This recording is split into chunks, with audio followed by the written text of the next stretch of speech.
face is, I can see everything else, but your face is dark. Yeah, that's better. I think that's the kind of look you're going for. Yeah. As it gets darker, this becomes more light, so it works quite nicely actually. Oh, all right. You look like the last airbender now. What do I look like? The last airbender. Last Airbender, beautiful. I wanted to actually I'll probably do that when I go to Mushroom Valley. I'll just grow my hair and then I'll just get a bit cut out with the arrow. You should do that. Yeah, I'll do that. I'll go down as the Last Airbender. All right, cool. Beautiful. Hello, everybody out there in video land. Welcome to Tea with Mo, lectures on non-duality. Cool. So, hello, everyone. Thank you for coming. It's beautiful. Tonight, let's just see what I wrote on the actual. Does anyone know what I'm talking about tonight? Not do we actually exist? Yeah. This is something that I found when I was in meditation. So I want to tell you about my meditation, what's happening. It's absolutely amazing. And it's beautiful because this is what I've been inviting in. All right, so what I'm going to talk about tonight is the archetypal mind, the holographic universe, and the question, do we actually exist? All right. So what I found, or what I did was through my meditation, so through my breath work has just been phenomenal, probably for the last easy month, maybe 6 weeks, maybe even beyond that, from easy 6 weeks. Sitting up, doing 15 minutes of breath work, and then going into 10 minutes meditation. So I'm going in with intentional, and I'm also going in open to receive whatever information's there. All right, so I'm now worked out through my own experience that the breath work is priming the system to then go into a breath hold, which then shoots you into a different brainwave state. Okay, so the way that we shift our brainwave state can be about thinking about things, more high vibe sort of stuff, having memories and opening our heart and things like that. And you can also you can shift your brainwave state through the breath and all I've really been doing is I'll do some Kriya to begin with, just to get it moving. Then I will then do the breath of fire quite quickly.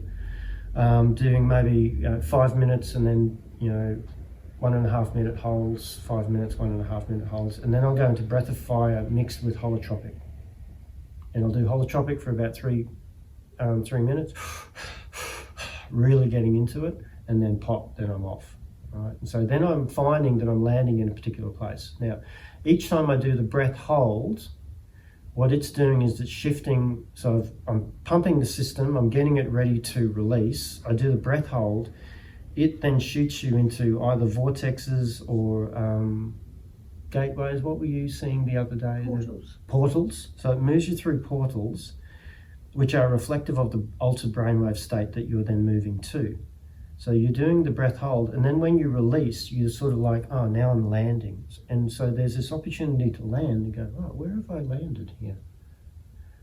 And what I found is that in the past, I'll have my eyes closed and I'm just, oh, there's some lovely lights and there's some shapes here and here's some hues. And so the focus gets caught on what I'm watching.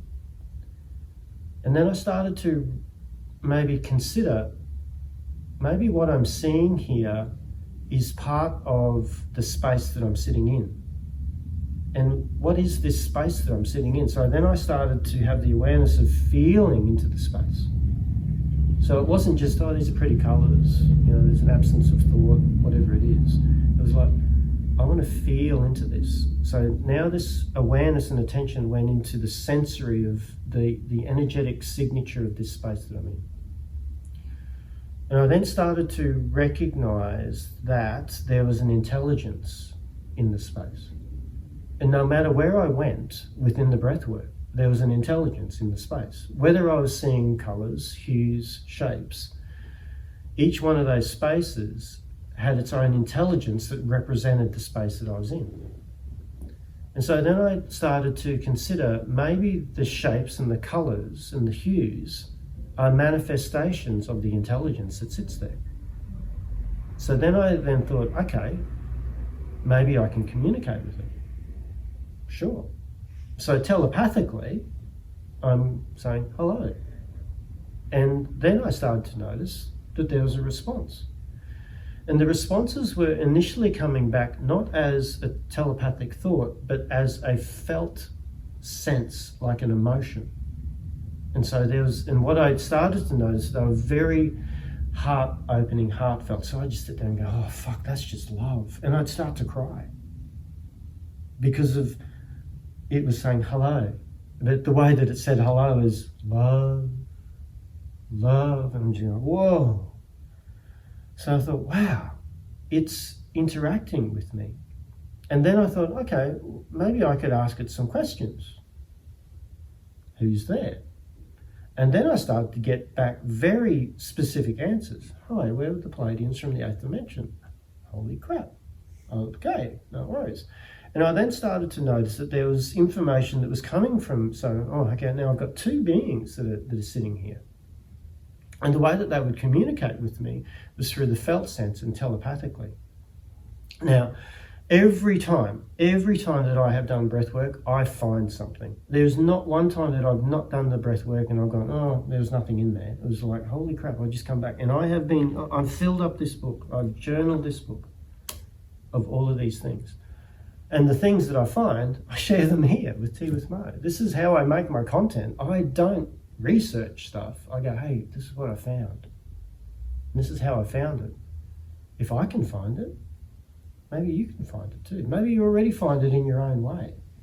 This is a way of articulating it and also diarising it too. And once again, whatever we're bringing in to this density now is available for us as consciousness, as the collective consciousness of humanity that we can then access. So see how we're bringing in information that's sitting in the higher realms. We talk about it, we're integrating it, we're sharing it. As much as we share it on the physical level, we're also sharing it on the energetic level. So we can then pick up on this, which is just beautiful. I sat in meditation today. It was only a very short one. It was only 12 minutes. But what I found in that 12 minutes, I found Buddha nature. So I was now sitting in a space where there's this Buddha nature. I'm going, holy crap, I haven't seen Buddha nature. I haven't felt Buddha nature. You know, I know that this is my nature, but I hadn't visited it. So every time it just astounds me, and it's got its information for me. This is what I found the other day, and it was based upon the archetypal mind. So the archetypal mind is something that we find in the teachings of Ra, the law of one. Ra talks about the archetypal mind. This is the way that we see, that we view our experience in this third density human existence, fourth density human existence. The archetypal mind, as it suggests, is a mind that looks at things as archetypes. And that's how it derives meaning. Now, the archetypal mind is very similar to the major arcana of the tarot. So there's 22 cards within the major arcana of the tarot, and that will then give you a full representation of how our mind looks and reads our experience. Now, within each of these archetypes, there is a light side and then a light side and a shadow side. And intuitively, I sort of get this feeling that when we come into this world, we actually choose the archetypes that are representative of our own journey. So rather than going, oh, I just want to come in and be a teacher and all that sort of stuff. Yeah, no worries. You can be a teacher, you can do that sort of stuff. There's a series of archetypes that you might want to go through, and maybe you can clear some karmic patterns. Yeah, no worries. Or hey, I'm a starseed. Can I just come in and hang out with these guys? Apparently, some shit's going down here. We're going from 3D to 5D. Yeah, cool, no worries. if you want to come in, can you come through and clean up this lineage here, because there's so much intergenerational trauma. Yeah, fuck mate, I'll do that too, easy, just sign me up. Yeah, cool. What's intergenerational trauma? Yeah, you'll find out, it's all good. So then we just come in, and so what I'm finding is this archetypal mind is the way that we look at the world. Now, the way the archetypal mind is created is from our physical location within the cosmos. And so from the law of one, our archetypal mind is based upon the astrology. Now, the astrology is based upon where we are in our solar system, where we are in our galaxy, that we see a series of stars. And the stars represent, so we've moved into the age of Aquarius. We come out of the age of Pisces. We've got a supermoon in Pisces. So see how there's so much that is reflected out there that we can then derive from our own experience. And this is why the ancient civilizations have always looked out to then represent in. Now, if you were in the Palladian system or in the Sirian system or the Andromeda galaxy, you would be located in a different part of the universe, different part of the galaxy. So your sky would look very different to our sky because you're looking from a different part of space. Whatever sky that you're seeing then will reflect what the archetypal mind of that experience is. So even in the Pallades, depending on what dimension and what density you're existing, you'll either have a light body or there'll be some physical form. So through these channelings or through this information that was given to me, it's suggesting that if you have a light body, then your location within the universe is going to be very different than if you have a physical body. If you have a physical body, even up into the fourth and the fifth dimension, the physical body, the physicality has a mind. And the mind is the interface between consciousness and the human experience and the Palladian experience and the reptilian, the Andromeda experience, whatever it is. So there's the mind. Now, the interesting thing here is that I'm sitting in meditation and all of a sudden I had this experience that I hadn't experienced before, and then this information just goes running through. And I'm noticing that I'm sitting there, eyes closed. I mean, I don't know where I'm at. Something's telepathically communicating with me. And I'm just sitting there going, yep, okay, all right, wow, Like it was just feeding it to me. And everything made sense. Okay, no worries. I had to then come in and do a session. So I didn't get an opportunity to write down, but then I went and then took it away and went, okay, what have you got for me? And this is what I wrote. I've got about 4 or 5 pages, but I just want to go through this and then pull it apart and then share it with you, because I think it's, it's not, is it truth? I don't know. It's information. Allow it to sit with you. Get rid of what you don't. Take on what you do. Consider what you may be about. So there might be something in this for you. I think it's just important that we talk about it, because now we can then, expand the consciousness of the planet through this discussion as well. Okay, so the human experience is based upon the archetypal mind. So I've sort of explained that in a way that, let's go into it further. The human experience is based upon the archetypal mind. The human's awakening is to realize that the mind is the vehicle of manifestation in this reality, time and space. Okay, that's not too hard to get your head around. Yeah. We create our own reality through our thoughts and emotions. We've got the unseen, which sits in the quantum realm. Our thoughts and our emotions are creating those in the field of possibility. Once we put enough charge into that, they move through plasma, they're then placed upon our path, and because it's happening so quickly, we think that everything's continuous, and then we have this reality, all right?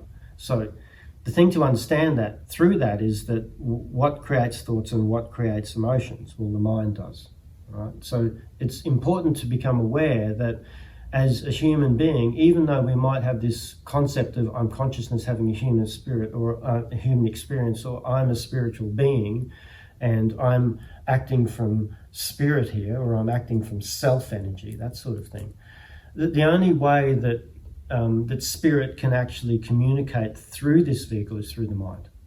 The mind is the interface.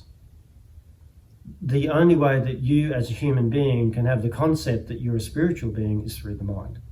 So everything happens through the mind. Your whole experience is in your mind. All right? So there's this presumption that, okay, well, maybe that's the case. I think it's the case. It's a subjective experience. You've all having your own subjective experience. Yeah? How you read this, the meaning you attribute to it, how you walk away from this. You're going to be with yourself each and every day until the time that you pass, and the only way that you're actually interacting with yourself and everyone else upon the planet and your inner worlds and your outer worlds are through your mind. Even me sitting with a 12-dimensional mantis being, I'm experiencing it through my mind. So the mind is really important. Now, if we're having an archetypal mind, which is based upon our location in the planet, then that's something also that's different. The mind is also the interface for the consciousness to communicate with the human, and also the conduit for the human to communicate with consciousness. So this is it goes that way and then it comes that way as well. Now, once you're awakening that your mind is the thing that creates your reality, then whether you're speaking from consciousness through the mind to the human, or speaking to consciousness through the mind from the human or the mind is the vehicle. Right? Breathe, breathe. Each species, which is galactic in nature, okay, so there's the humans, there's all different types of species, galactic cousins we could call them, has its own archetypal mind associated to its physical location in the universe, dimensions or densities. So all of the species that are communicating with you or not communicating with you, all of these species that are, throughout the galaxies and the universe, they also have a mind. And their mind is also the same as our mind. Consciousness is communicating through the mind to the physical experience, whatever that is. And their physical experience is communicating through the mind back to consciousness. When I had my mushroom journey and it was bringing me back to source, there was a point where I was this individual unit of consciousness and I was moving towards source, which was this unlocalized form of consciousness. I got to a point where I was fully absorbed into it, and what it literally felt like was that I was a part of the God mind. It actually felt like source had a mind. So it's interesting that there's this mind concept, because even when it's 4 letters and we seem to use it quite conservatively or sparingly or frequently, but we don't necessarily understand what it is. Each one of us would have our own perception of what mind is. And really, do we understand what mind is? So it's a word that I'm using to describe or point towards or shine a light towards something, that it's this awareness of something, this communication. So each species is created from source to reflect the possibility and potential for source to experience itself through. Okay. Let me say that again. Each species, galactic species, is created from source, so everything comes from source, to reflect the possibility and potential. So everything that's created gets to reflect possibility and potential of that experience that's reflective of that creation, but for source to experience. Now, if you consider this, how does source experience itself? How do you experience yourself? Through your mind. So there's this apparatus which is receiving information from something and deriving meaning from it. Because, we talk about this, it's omnipresent, it's omnipotent, it knows itself. Well, how does it know itself? Like, what is it that it's getting to know? So we then start to consider, maybe it's just all information, and this information creates further information. But how does it create further information? There must be some type of interaction between the information coming in. And so here's this transmitter and receiver again. Yeah. Stick with me on this one. So if everything is being experienced through the mind of God, then everything is a hologram of source experience. Yeah. So we don't actually exist other than in the mind of God. Just let that one sit with you. We've just recently done the internal family systems parts meditation. So we can sit here as self and we can notice that there's a part within us. And we can then speak to that part, and that part can then speak to us, and we've got this interaction, and then we can notice that there's an activation or a decrease within the nervous system. So you see how this sense of awareness of one point of relation interacting with another point of relation. But what is the part? Does the part actually exist? Or is it just a hologram, in a sense, in your mind? Where's your parts? We can see the affect. We can see the behavior, we can hear the words of the parts. But other than the external tangibleness of it, where is it? Does it actually exist? Or is it just a construct of the mind? So when we start to look at ourselves in the way, and then we could then start to look at God, the God mind, source mind, in a similar way, because we're fractals of itself. We are the parts of the God mind. And if we look at source as being the ultimate essence of self, then the way that we look at our parts is that they're not actually, there's not a tangibility, there's not an existence of it other than the hologram that you create within your own mind. And yet there's a reality to it though. See how it's, these parts, they feel so real. Or this world, it feels so real. How can you say I don't exist? This thing, I'm sure it feels so real. But then if we then break it down, everything's light. You are light. Everything is light. Comes down to the smallest proton, which is light. Photon of light. Everything is light. And it's either a wave or a particle.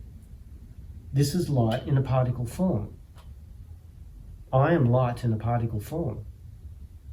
When this particle form no longer exists, then I continue to be light, but in a wave form, or maybe in another particle.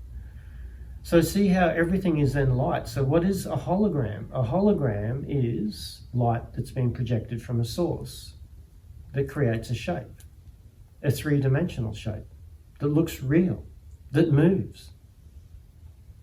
So imagine if there was a hologram and you inserted life into the hologram, then maybe life could then start to move the hologram in a way around other points of holograms to then create this reality.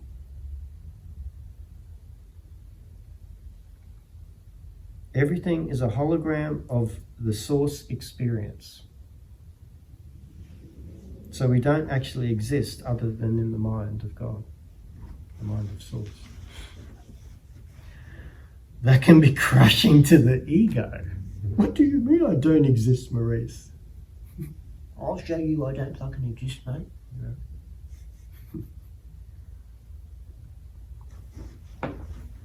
When creation, so here, it takes us on a bit of a journey here. When creation occurred, so when I talk about creation, so this is very similar to the journey. Not that there's a beginning and an end, but then again, it's interesting because when creation occurs, then it creates a beginning and an end, right? Because if creation isn't there, then there is nothing, and yet there's everything. So everything sits in pure potential or pure possibility. I guess that's a creation in itself, but it's sort of like a dormant creation. Yeah. So where there's possibility, there's potential. Where there's potential, now there comes probability. So this void, this mother, this womb of creation that sits there, which is nothing. There's absolutely nothing in the void. The void that I've experienced is not a nice place to be because it's so fucking lonely. There's nothing to tether to. You got nothing. There's nothing other than you. So then that anguish then goes, hey, let's create something other than me. I want to know myself. Or do I already know myself? Well, how did I become to know myself? Do I just know myself? Well, what is myself? Because if there's nothing, then there's nothing that I could even call self. So see how, let's create something. Let's create self. Oh, now I'm self. Now I want to know self. Well, how do I know self? Let's create other things that I can relate to so I can then know self. So there creation has started. Yeah. Now, this is a little bit conjectural because I've flicked it to one person in particular and gone, hey, when creation occurred, the now was manifest. So this is a tricky one because has there always been the now or was the now manifest? Now, the reason why I say now was manifest because in the manifestation of the now, past, present and future were created, all coexisting with the all. So the interesting thing around the now is that there is this concept that, and only through time, right? However, time and space coexist with each other in the lower densities, right? Until we then move beyond time. I don't know what's in that space, however, in this space, and this is where these channelings are coming to, when creation occurred, the now was manifest. In the manifestation became past, present, and future, all coexisting all at one time. Yeah. So now this thing called the now opens up a whole vortex of movement because things can travel through the now. Things can travel from the past to the future. And the reason why I had this thought was I'm thinking about these 12-dimension, these mantis beings that exist in the 12th dimension, right? I'm thinking, how did they get there? Did they evolve to become that, or were they just placed there? Now, if they evolved to become that, then where did they evolve from? So see, now there's this concept of time.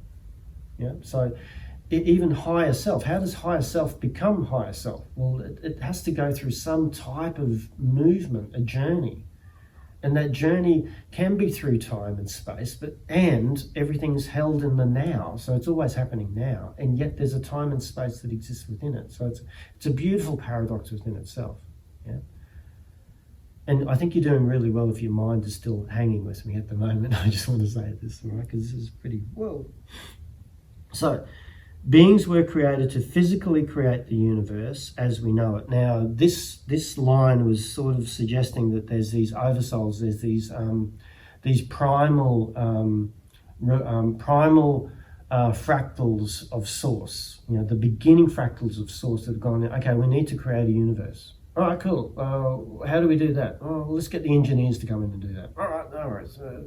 How are we going to do that? Well, we've got these sacred geometry shapes, and if we do this, this, and this, then apparently it does that. Okay, cool, let's do that. So let's have an experiment. Because see, the only way that God, source, can get to know itself is through a series of mistakes.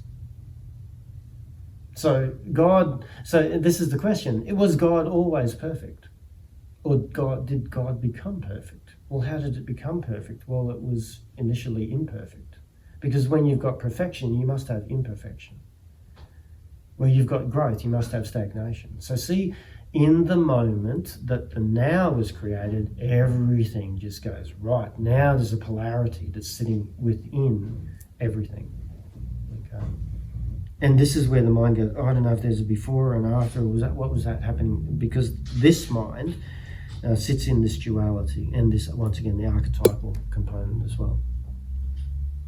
So, where have we got?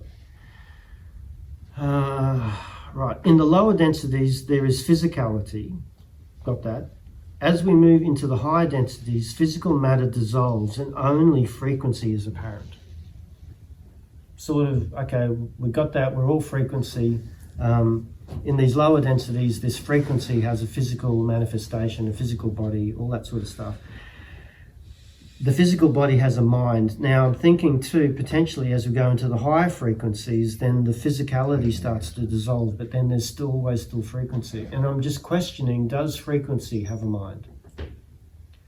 Because if you then consider, these orbs or, these higher density beings, and we can only see them as orbs because that's how our archetypal mind can understand them.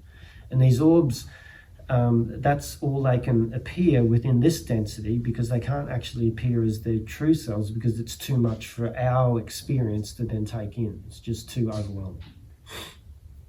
So, the question I have here, and I don't necessarily have the answers, is that in these higher realms where their physicality does dissolve, does it still carry a mind? And I'm thinking it possibly does. Because there's some, if we're looking at reality is as information, and the universe is information, and that information is coded within light, and the way that is through the sacred geometry of shapes, then there must be some type of interface that interacts with the shapes to then derive that information. There must be an extraction, there must be an insertion and extraction. I don't know if there must be, I'm just using those words. Potentially there is. Yeah. Okay, physical matter dissolves. Possibly this is where the archetypal mind is released to higher interfaces of consciousness. So I wasn't too sure if the mind stays within these higher. So if it doesn't, then the archetypal mind gets released. Because maybe then those higher beings are not of a particular location within the universe, they are the universe, and they're just everywhere. That sort of thing. Okay. And I've just got here, Earth is significant within this experience as it is this point of perspective that is using the archetypal mind to express something beyond itself and yet is itself. So that was just me going, it's really significant here on Earth, but the reason why that is because I'm the one who's actually listening to this stuff and now I'm sharing it. So if I was on a different planet, then that planet would be significant because I was experiencing that information at that particular time. So this is more of just a point of a reference, and here it is. This Earth experience is culminated at the point of self-awareness. Now, this is what I found, okay?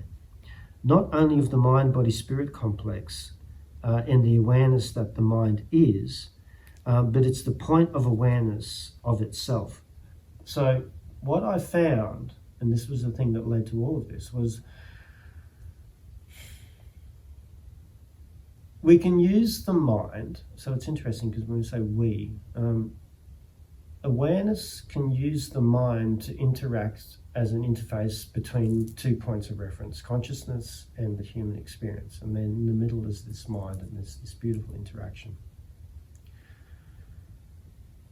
What, in a sense, is actually happening, though, is it's a concept and a construct of the mind that's happening. Yeah. And so what then is happening is the mind is just doing what it's doing through its own conceptual nature of trying to understand information. What I found in that moment was that the mind became aware of itself.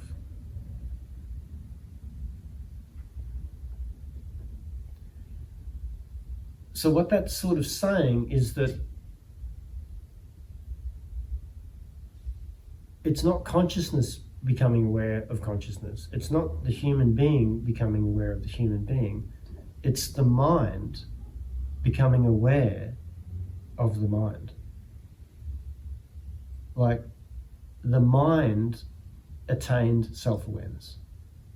Not this I, not the ego, not this concept of I'm self-aware because I recognize that I'm consciousness having a human experience. Because see, it's still the mind that is having this conversation. But to the point where the mind actually then goes, holy shit, I just realized that I'm a mind. So see how it creates its own level of awareness of itself. Which I thought, was really, there was a nuance in this. There was something different. I hadn't experienced this before.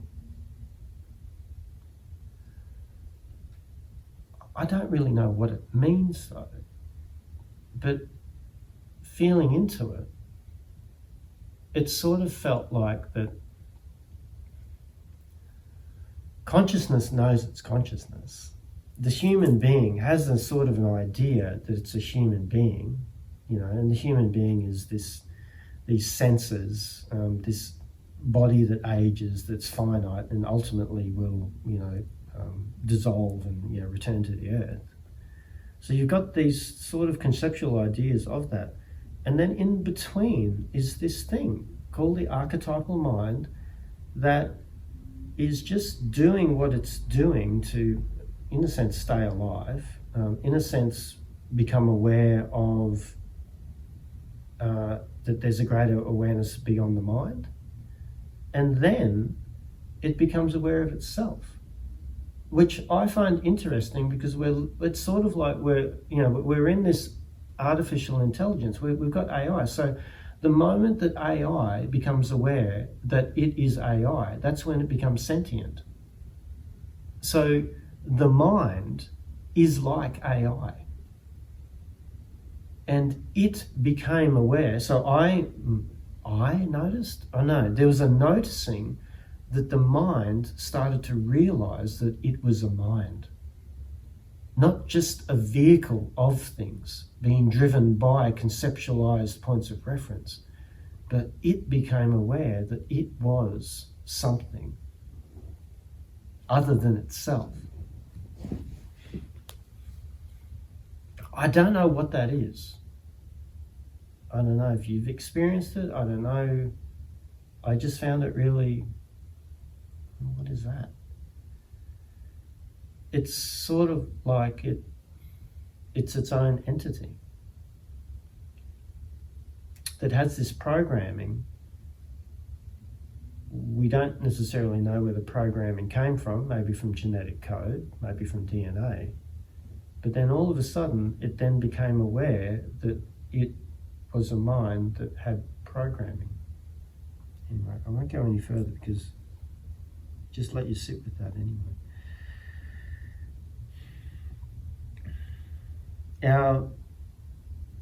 Our awareness, as in humans, of other beings can only ever be experienced through the mind, which is not the true interpretation of other beings. So because we have an archetypal mind, the way that we look at other beings is based upon the archetypes that we use to construct our reality. So if we do see other beings, other galactic species and other beings, we're seeing them through the eyes of the archetypal mind, or not necessarily seeing them as they are. That sort of makes sense. It's only a construct via the archetypal mind. Other beings will also have an experience of us as humans via their archetypal mind.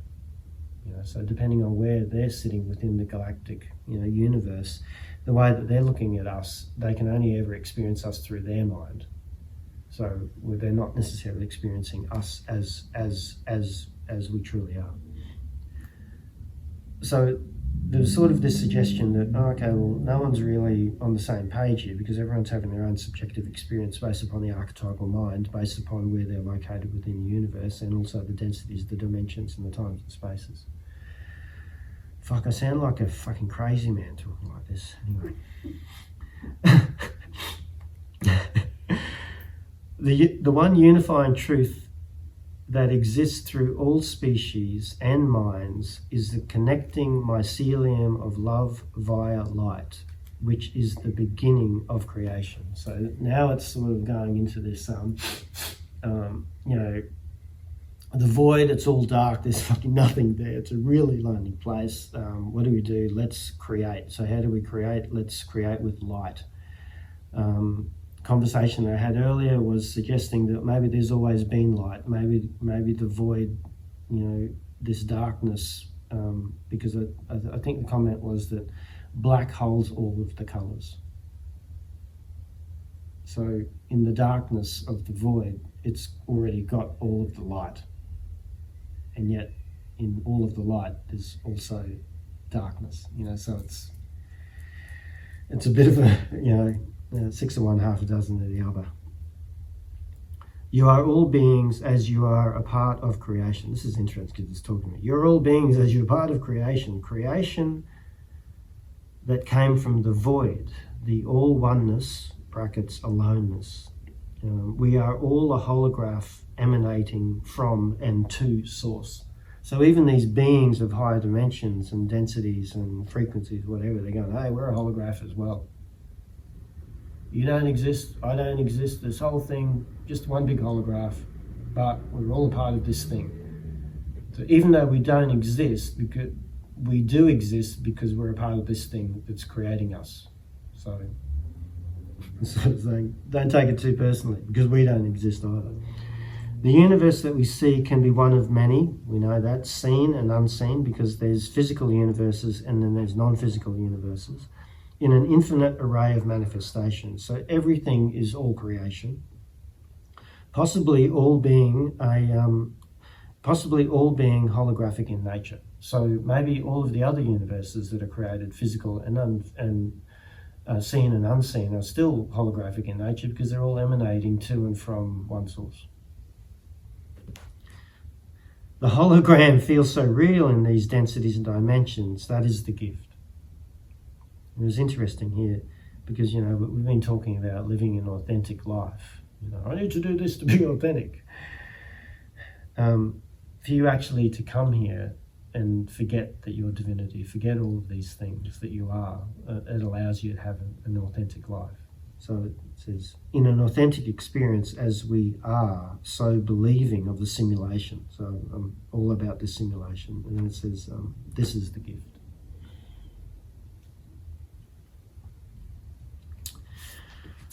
Right. Come and fucking lock me up now.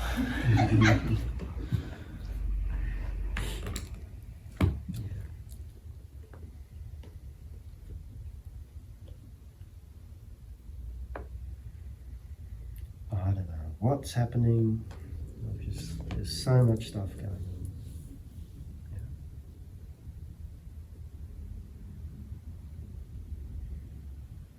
What do we do with that? That's the tricky thing. Lovely to know, Maurice. Is it lovely to know that I don't exist? I think the thing that we can take away from this is ultimately coming back that we do have a mind, and that mind is the interface between consciousness and the human experience, and vice versa.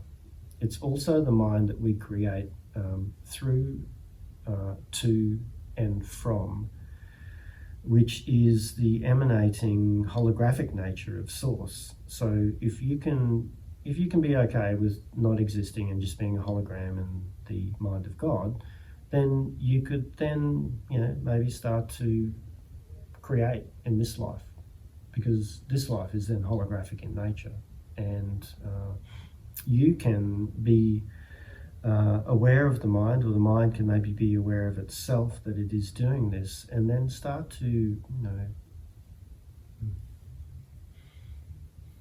considerately and thoughtfully create the reality that you'd like to be a part of. And ultimately that's what we're doing here. We're creating a community of like-minded people, similar vibration, that want to invite an earth that is loving in nature, that comes from an open heart, that sees somebody else as another self, that sees someone else's soul, to have compassion for when their parts, the other holographic in nature, parts of their own being is present, and to see that all of this is based upon a love story.